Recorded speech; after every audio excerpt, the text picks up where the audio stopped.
Australia loves a performance car, and in particular, we seem to love R versions of Volkswagens, and in particular as well, the T-Roc R. This car has been around internationally since 2019, and Australia has sat between second and third biggest market in the world for this R version of this car ever since. The T-Roc itself has been around since 2017, and there's a new generation one coming in 2026. And so here, what we have is the T-Roc R in a unique to Australia Wolfsburg edition. So we're here to see, is the T-Roc R still a good thing at 6 years of age for the R version? Should you wait for the new generation model, or should you potentially buy this really quite cool Wolfsburg edition? I'm Nathan Ponchard, and this is Chasing Cars. Chasing Cars, honest reviews of your next car. Brought to you by Budget Direct. The idea behind these Wolfsburg editions is to bring a bit of extra equipment and a little bit more of a sinister look to the performance models in Volkswagen's lineup. It's been done on the Tiguan, Tiguan Allspace, Golf R, Scirocco, I think maybe even the Passat All-Track, like a lot of other versions. But this is the first time it's been done to the T-Roc R right at the end of its life. Although I don't think this car is just about to die, it will remain on sale throughout much of 2026, and they are developing a new generation version because it has been quite a success. What makes this T-Roc R Wolfsburg here though look quite cool is that it removes some of the sort of overshiny, slightly dated visual aspects of the normal T-Roc R, in my opinion at least, and brings some extra menacing cool about it. It is only available in this indium grey matte paint. It has a lot of blacking out around the grille here and along here, gloss black stuff, gloss black mirrors, door handles, roof rails. It has its own unique 19-inch dark graphite alloys. A lot of things like that really add an extra bit of sparkle to it. And at the back, we have the Wolfsburg badge on the tailgate, which gets fitted in Australia and used to be on all Volkswagens, certainly in the center of the steering wheel. You don't see it very often these days, but it looks quite cool on this car. And the icing on the cake is the Akrapovic titanium exhaust system that adds some really good bark to this 221 kilowatt, 2-litre turbo performance small SUV. Other aspects I like about the T-Roc R Wolfsburg is this cool faux carbon fibre panel here on the C-pillar, gloss black spoiler at the back. I do love the fact that the Wolfsburg badge is in colour, but I also love the fact that it's a little bit of a muscle nugget. It just has this sort of stance about it. It's about 50 millimeters shorter than a Golf hatch.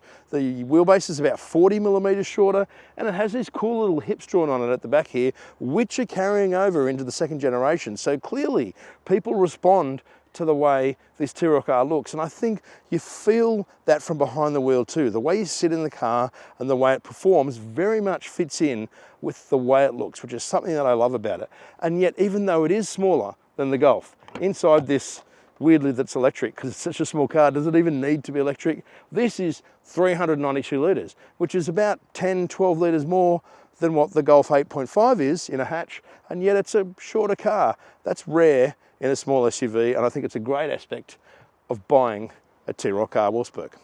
There are some areas where the T-Roc's age works in its favour, including the HVAC here, which is all exposed and open, and it still has a bit of touch control, but it is all there, it's not in a screen. The ESC Sport button for when you're having a bit of a fang on a twisty road, right there. The idle stop, turn off, right there. The screen, it's only 9.2 inches. It's a weird situation where in 2025 that seems kind of small, and it does look a little bit small, but it's all still there and really easy to work. Volume's there, menu, wireless Apple CarPlay. The stereo's okay, not amazing, not too bad, but not amazing, but that's fine. It's got a scroll down, but it doesn't really bring anything there. So a few little elements like that do betray its age. One thing though that I think is fantastic is that it still has the drive mode dial as a physical thing right here, and more to the point, it still has a proper gear lever. And so here, the car's not running, but if I put it into drive and pulse it down here, I can just pulse between drive and sport when wanting to add the exhaust to a situation or to do engine braking, whereas in the more modern cars, they just have that little micro lever down there that just doesn't feel the same. This is even designed for your palm. Those elements from the past still really work in today. And as for the rest of it, door grabs on the doors, it holds bottle holders, the back seat's still really doable. There isn't a sunroof, but that isn't a problem. It still has great vision. It's just something really good about it. About the only thing that really betrays its practicality is that it has an 11.3 metre turning circle. So for a small car with only 2 turns lock to lock, it is a little bit lumbering. But even then, that is nitpicking, because for the most part, this car has aged brilliantly.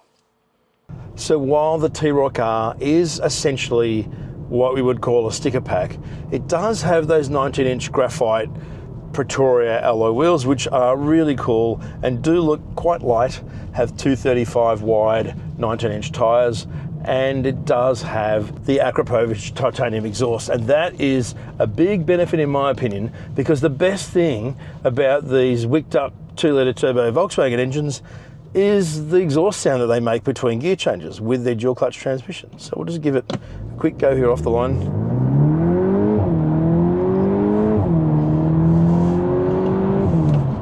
There's 3 of them, straight into a corner. We're in comfort mode here, by the way. And it still corners really well. We'll go into race, and while it doesn't have that dual clutch back axle, it still tucks in really tightly. It's just...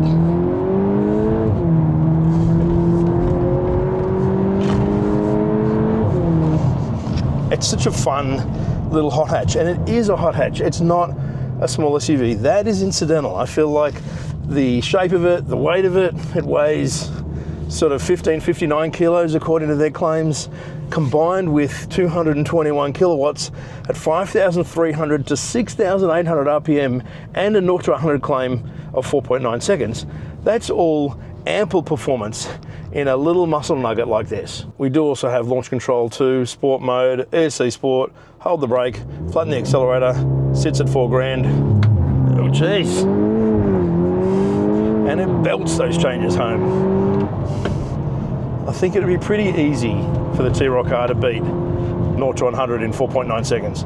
And it also has the torque. It's 400 Newton meters from 2,000 RPM to 5.3. So not only is this a really easy car to drive slowly and economically, it's also a really great car to belt the absolute crap out of. These seats are really grippy, the steering wheel's great, the vision's excellent, the turn-in's really good, the brakes are strong, the tyres are strong. It doesn't matter that it doesn't have that dual clutch back axle that the Golf R has, because it changes direction so well. And because it's a little bit taller than a Golf R, it also moves around a little bit more too. It sort of has a little bit of lift-off oversteer when you want it to. I just kind of love the personality of it. It's not saying, look at me, I'm the greatest performance car in the world, yet the fact that it is so good kind of makes it humbly appealing. Assisting all that is the steering. Even in normal mode, it's really quite firm, and I just leave it in individual, in normal, with the dampers in normal, and with the engine sound in race and all that sort of stuff. It's a really comfortable car. It's really well damped. It is a little bit jiggly on bumpy country roads in normal. You can go to comfort. It does have a full comfort mode, but there's just a little bit more kind of vertical movement over some bumps there. I like the way that normal brings in the body control a bit better. And then we have race, which is what we're in here, which is the really tight steering, firmer suspension. I think more of a performance drive split. We've only got 2 turns lock to lock, although, like I mentioned, the turning circle is kind of large, but not that bad. But the take home here is that this is actually a bit of a cracking driver's car, and there's a reason why it is popular among performance car people, and that is because it's actually really good. It is not just popular because it looks pretty, even though it is still quite cool. It is deservedly popular because it's an actual proper hot hatch. And it's not that thirsty either. 8.3 litres per 100 kilometres is the combined fuel consumption claim. This car is only 1,500 kilometres old, and over its lifespan, it's averaged 10.8 litres per 100. Although as I drive around this track, hammering it away, it is slowly creeping upwards. But that's impressively good. But the thing is, when you have the opportunity to do this, it's so hard not to wring everything out of the T-Roc R Wolfsburg. Weirdly, even the wireless phone charging has its own sports seat. It sits in the little tray down here at an angle. It has a non-slip pad. My phone constantly charges the whole time and it doesn't slide around. So it's almost like it's designed for sporty driving as well. And I kind of love the way all these little things about the T-Roc R Wolfsburg just slowly add together to make this really quite a cracking little thing. The little muscle nugget. You could probably look at it and go, there's a new generation coming at the end of 2026, at least globally. It might have the dual clutch back axle of the Golf R and the old Tiguan R, but I don't think there's any reason to feel shortchanged by choosing the car that remains to be on sale. Certainly if you can get it for a decent price, a driveway of under 70k in this would be a good thing, not that I can afford it. I think the Volkswagen T-Roc has done a pretty good job of asserting itself as a new nameplate and also being surprisingly up-to-date and likeable at 8 years of age when it's ready for retirement. And this T-Roc R is a ripper performance car. Now this T-Roc R Wolfsburg here costs $69,240 Australian before on-road costs, and that is compared to a current MY24 T-Roc R, which is $65,990 drive away in a current offer, or an MY25, which is $67,990, and this is low 69s without that. But none of those other T-Roc Rs look as cool as this. It has a completely unique look, and there's only going to be 200 of them, and there are still some around. So if this is the sort of thing you like, and the package in particular, I think, is the most appealing part about this. It's playful and chuckable, but it's also quite comfortable. It's really surprisingly quick. With those exhausts, it's really barky. There's another reason why the Wolfsburg is a significant upgrade from a normal T-Roc R, and just the whole packaging of it. It just seems to work. You can see why Volkswagen is essentially taking this and updating it for a new generation by keeping it kind of looking the same, because it's been such a success in the first place. I know it doesn't have the dual clutch axle at the back of the Golf R, but I don't think it really needs it either. It's still a ton of fun, and that leaves something for the Golf R to have uniquely going forward. Let us know what you think in the comments. Do you love the T-Roc in itself, or in particular the T-Roc R? Do you own one, and what has been your experience with it? Would you pay a little bit extra to have this bit of sheen or veneer of sinister look that the T-Roc R Wolfsburg brings, or what do you think about chasing cars? And if you haven't subscribed, please do so below the video and hit the notification bell, and thank you for watching.